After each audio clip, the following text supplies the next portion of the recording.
morning. It is 6:30-ish. And I'm gonna do something I haven't done in a very long time. I'm mixing hot chocolate with my coffee.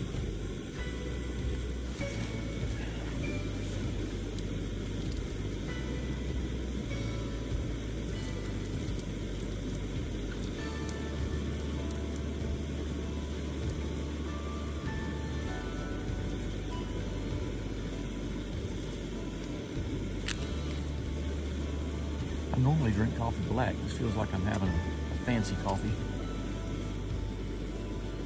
The low last night was only supposed to be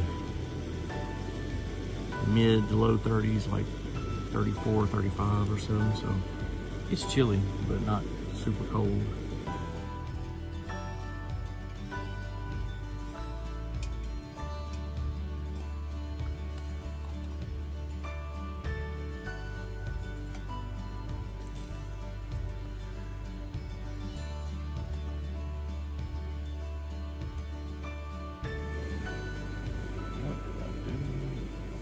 Spoon.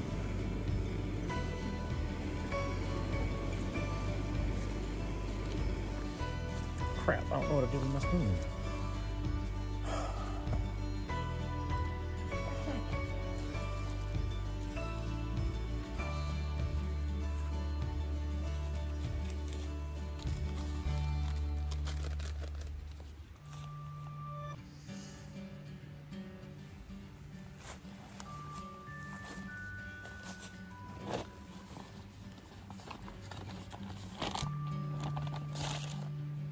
Well, I can't find my spoon. So my hot chocolate with coffee is a little chunky. Don't make the same mistakes I do.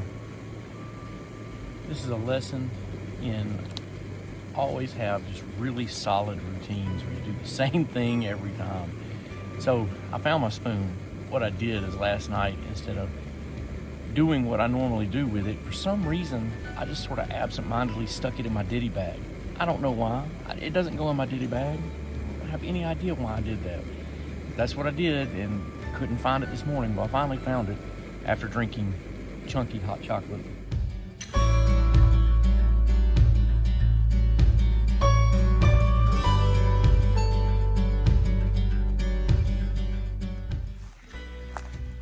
It's 8:08. I'm just walking out.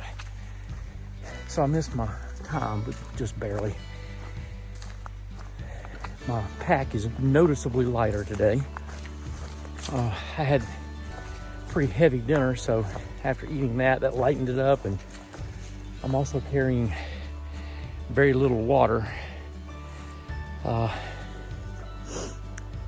because there's a water source up the top of the mountain. There's a spring up there, and so I am going to top off there because that'll be the last reliable water source for the remaining 6 miles, and I'd like to have some water when I get out. So.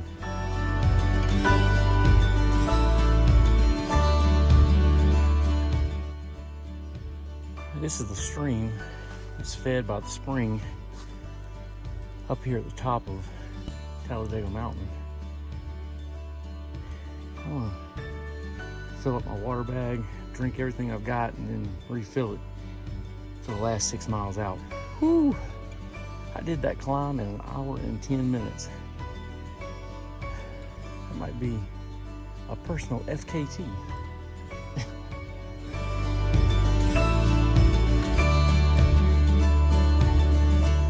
I just got passed by a trail runner. He had a little day pack. It was probably not much more than just a water bladder. And he passed me like I was landscape.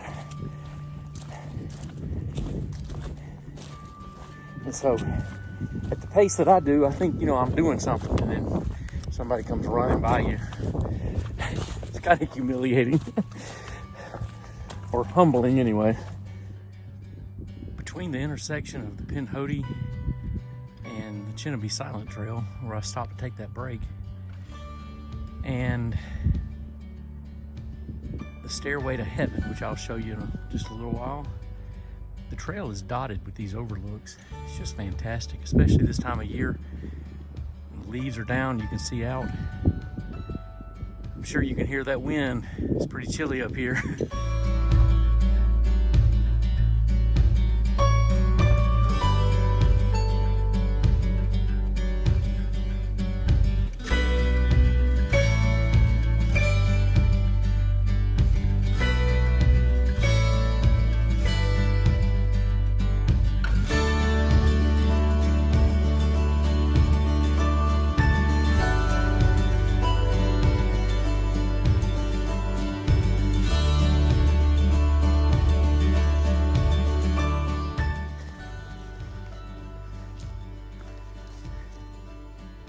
This is what a big part of the morning has been like.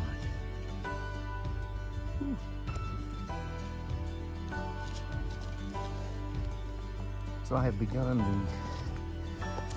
Stairway to Heaven, and I would argue, like some others have, that it's a stairway to somewhere else.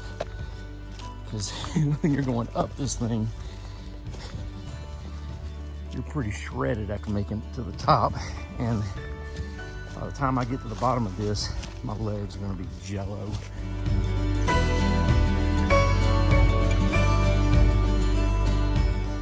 I just got off the Stairway to Heaven, back on some much better trail. I said that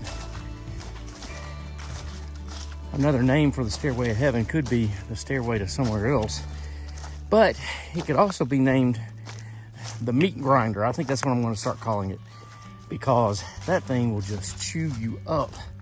If I didn't say it before, I'll say it now, that it is made up of a jumble of loose rocks all pointed in the wrong direction and covered in a thick layer of dry leaves, so you really can't tell what you're stepping down onto.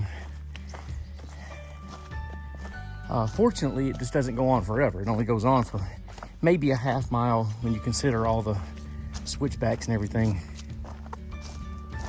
But the view at the top, actually the views once you get up there and you're on that ridge, they're totally worth it. And like I said, it doesn't go on forever, so it's not so bad.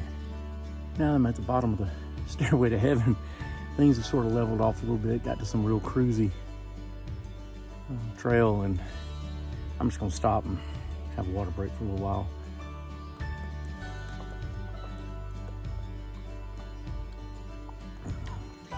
Let my legs recover, because just like I said, they would be there, kind of jello right now. So take up a little break.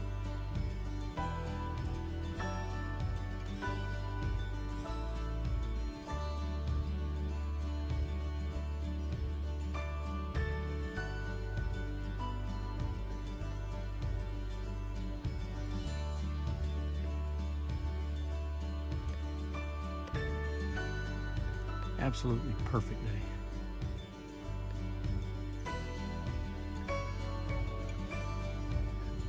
This sign and the road noise I hear means I'm about a quarter mile or less from the trailhead. So I'm just about done. It's been a good trip, and thank you for coming along with me.